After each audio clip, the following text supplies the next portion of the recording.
Suko! Suko. Suko! Sorry, mali ako na yun. Grabe!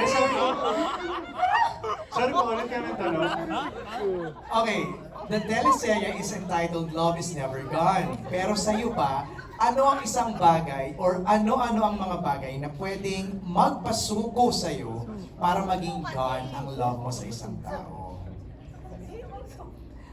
Ano yung mga bagay na pwedeng maging deal breaker? Ako para sa akin, ang cheating, lying, and ang hindi pagmamahal sa pamilya. Okay. Okay. Yeah. Pasok naman yun kasi sabi ko ano-anong mga bagay. So tatlo ang na-rundown ni Ivana. Ako importante sa akin yung pamilya. Yeah. Yun lang. Okay sa'yo mag-cheat? Wag. Hindi, ano. siyempre, parte na yun. Oh. Pero, number one kasi sa akin yung family. Diba? Alright. Next is for Miss Dina ulit from Janice Navida of Bulgar. May naging statement ka sa isa sa mga interviews mo na napapagod ka ng gumawa ng mga teleserye. Bakit ka nakumbinsi rito sa Ivana Joshua series? Well, first of all, I really wanted to work with Joshua and I wanted to work with Ivana. I said nga I wanted to meet her.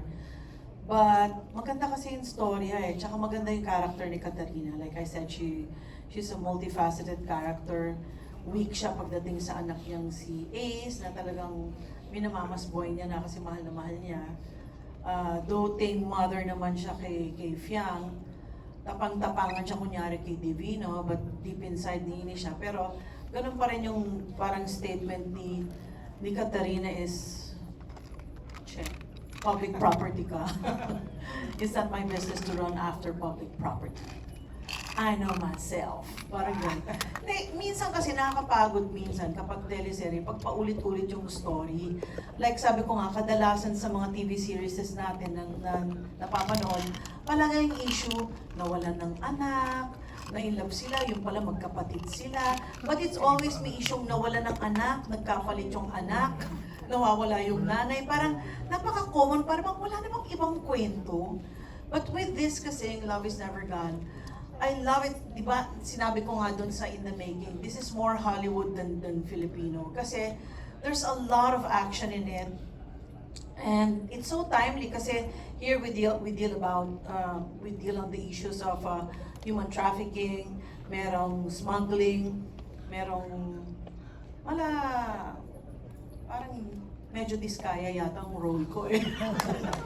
Shh daw, sabi ni Direk Manny, shh. Hindi, parang kasi alahera siya. And then, basta parang smuggling ang ginagawa niya. But it's so timely yung mga issues dito. So sabi ko, ito ang dapat napapanood. May action, may sex, may love, may romance, may family. Parang every person can relate.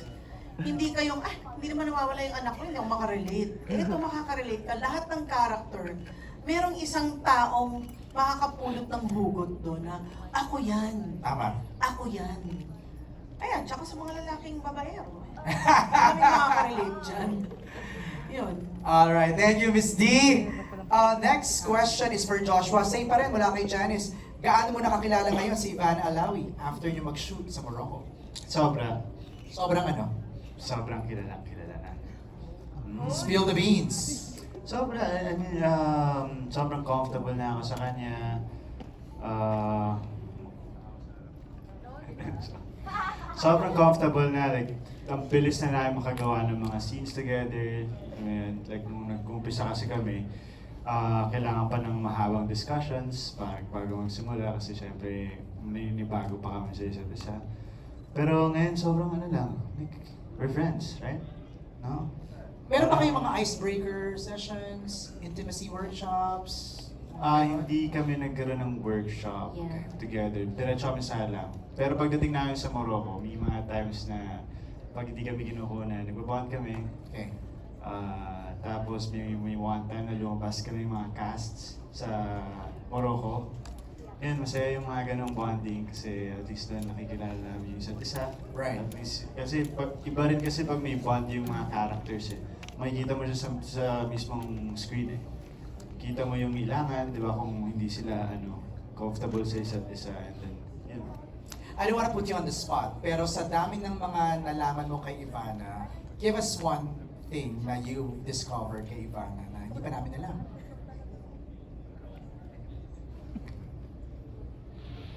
And same with Ivana to Joshua. Grabe. Hinirapan agad. Okay. Ganyan Josh. siya, ganyan siya. Pero ano yan, mahal namin yan. Kahit ganyan yan. Oh, nagbigay ka na. Kasi parang... Interesting characteristic na na-discover mo sa kanya. Actually ako, kay Joshua, ang nakita ko. He's more than just an actor. Kasi alam naman natin, mahusay na actor si Joshua. But behind that, behind his, yung pagpo-portray niya ng mga character, napakabait niyang tao. Very, very generous siya. And very matulungin. And he's fair with everyone. Everyone talaga. He treats everyone with respect, which is very nice. I have a question, paano mo natatagalan pag tumititig sa'yo si Joshua? Hindi nga ako tumitingin. Iniisip ko kasi kung ano ba hindi pa alam ng tao kay Ivana. Or maybe something we know Kasi- na nalaman mo? Oh, alam naman natin kung gaano kabait si Ivana. Ang dami niyang tinutulungan ko tao. Sobrang generous ng tao. And hindi lang yun dahil sa nakikita natin yun sa YouTube. Ganun din siya kasi sa totoong buhay. Okay. So parang iniisip ko, ano ba yung hindi alam ng tao? Kasi pagdating niya sa set, yun na siya, like, smiling siya sa lahat, binabati niya. Pero kanina tinatarayan-tarayan ka niya. So parang sabi mo, ganun Hindi, siya. ganun lang talaga yan. Oh. Okay. May irap-irap lang yan, pero mahal kami niyan. Pero Ivana, lambing mo yun? Kay... Yes, yes. Oo, ganun ako eh. Masungit talaga yung yung ano, minsan Sen, konting... Oh, yan, di ba? ganun lang. Ano lang yun? Wala yun, wala yun. Correct. Lambing lang ni Ivana Yes. yan. No? But it really appears no, sa chemistry body language nyo, parang medyo... Tsaka never kami nag-away, wala. Ever. Mabilis siyang umiyak. Uy! Mabilis siyang umiyak sa mga eksena. Yun yung minsan nagugulat ako. Yung parang nagre-ready pa lang ako, tapos kita ko siya, hala, umiyak na siya. So parang ako, natitense na ako. Sabi ko, Oh, ikaw pa talaga na-pressure ah. Ako na-pressure sa kanya. Grabe, yung mata pa lang niya, yung gumagano na yung mata niya. Parang wow. Kasi mabilis siyang umiyak. And then parang natutuwa ako kasi every time na gumagawa kami ng scene, parang nasa same page lang kami palagi. Parang parehas kami nang nakikita sa eksena. So, yeah. Galing. Thank you so much for sharing that. Kay Direk Jojo and Direk Manny, Direk Jojo, from questions from I Highlight Manila, what is the main takeaway that will resonate mostly sa viewers after watching this? The love for the family. Kung saan ka man pumunta, babalik at babalik ka sa pamilya. It's really that, eh, no? Yan talaga yung core ng Yes, mga kwento with natin. all the struggles, heartaches, pain, may pamilya na uuwian. Okay. Direk Manny, what makes this series stand out? Same question from Highlight Manila. Aside from the visuals, it's really the narrative. No?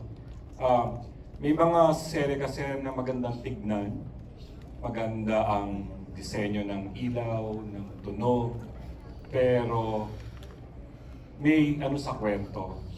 Dito kasi sa Love is Never Gone, the art creative team really worked hard to give us a story that is relatable, that is